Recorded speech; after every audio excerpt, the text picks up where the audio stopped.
శ్రీనివాస్ ఉన్నారు. సో ముందుగా మనం సెక్రటరీకి వెళ్దాం.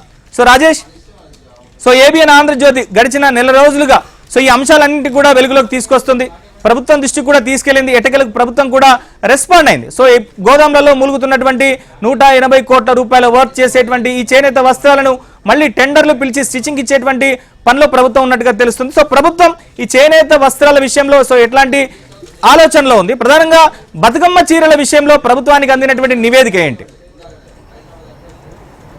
గుడ్ ఆఫ్టర్నూన్ అండి. మొత్తానికి ఇటు 10 ఏళ్ల పాటు అధికారంలో ఉన్నటువంటి బీఆర్ఎస్ పార్టీ హయాంలో ముఖ్యమంత్రిగా రెండోసారి అధికారంలో రావడం కంటే ముందు 2017 యాదాద్రి భువనగిరి జిల్లాలో 2017 జూలై ఆగస్టు మాసంలో నేతన్నకు చేయుతనటువంటి కార్యక్రమాన్ని అప్పట్లో బీఆర్ఎస్ ప్రభుత్వం అఫీషియల్గా ప్రారంభించింది. అదే సమయంలో 2017 జూలై నెలలో బతుకమ్మ చీరల పేరిట రాష్ట్ర వ్యాప్తంగా ఉన్నటువంటి మహిళలందరికీ కూడా బతుకమ్మ చీరల పేరిట స్వయంగా తెలంగాణ అనేటువంటిది చేనేత రంగానికి పెద్దపీట. దేశవ్యాప్తంగా అనేక రాష్ట్రాలకు తెలంగాణ నుంచి పెద్ద ఎత్తున వస్త్రాలు తయారు చేయబడి బయటికి ఎగుమతి అవుతూ ఉంటాయి. వీటన్నిటిని కూడా పూర్తి స్థాయిలో తెలంగాణ వ్యాప్తంగా ఉన్నటువంటి చేనేత రంగాన్ని ఆ రంగం మీద ఆధారపడి ఆ జీవనం సాగిస్తున్నటువంటి కుటుంబాలను ఆదుకోవడం కోసం తీసుకొచ్చినటువంటి కార్యక్రమంగా అప్పట్లో బీఆర్ఎస్ ప్రభుత్వం చాలా గొప్పగా చెప్పేటువంటి ప్రయత్నం చేసింది. కానీ బతుకమ్మ చీరలు 2017 నుంచి 2023 వరకు కూడా ఏటా 350 కోట్ల రూపాయల చొప్పున ప్రతి బతుకమ్మ ఉత్సవాలకు అక్టోబర్లో జరిగేటువంటి బతుకమ్మ వేడుకలకు 3 నెలల ముందుగానే టెండర్లను కాల్ఫర్ చేసి సమైక్య సంఘాల ద్వారా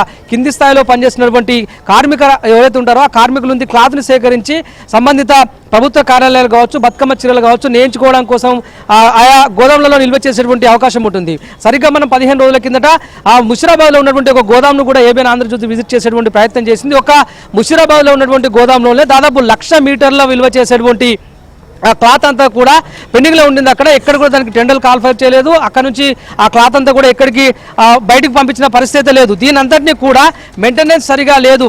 ఆ ముషిరాబాద్తో పాటు నారాయణగూడలో ఉన్నటువంటి ఆ గోదాంను కూడా విజిట్ చేసాం. అదేవిధంగా నల్గొండ, దాంతోపాటుగా వరంగల్ ఉన్నటువంటి ఈ గోదాంలో కూడా సగటున ఒక్కొక్క గోదాంలో దాదాపు 1,00,000 మీటర్లకు పైగా ఆ క్లాత్ విలువ చేసేటువంటి సరుకంతా కూడా అక్కడే ఉండిపోయింది. దానిలో మెయింటెనెన్స్ సరిగా లేకపోవడంతో అది ఎలుకల పాలు, పందికొక్కల పాలు అయ్యేటువంటి పరిస్థితి నెలకొంది. సో ఏబిఎన్ ఆంధ్రజ్యోతిలో వచ్చినటువంటి కథనాలకు అనుగుణంగా టెక్స్టైల్స్ అండ్ హ్యాండ్లూమ్స్ శాఖ సంబంధిత అధికారులను తుమ్మల నాగేశ్వరరావు ఆదేశించారు.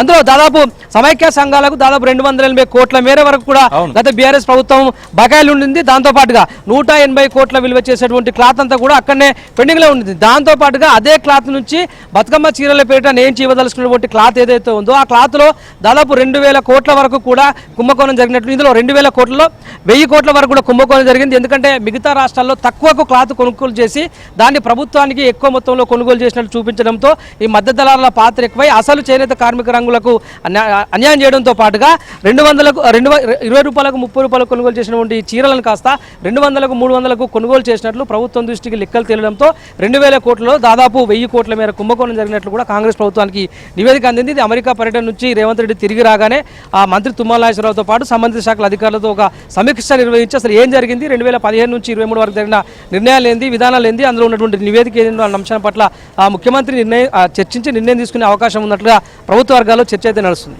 సో మొత్తం మీద ఇది సో ఓవరాల్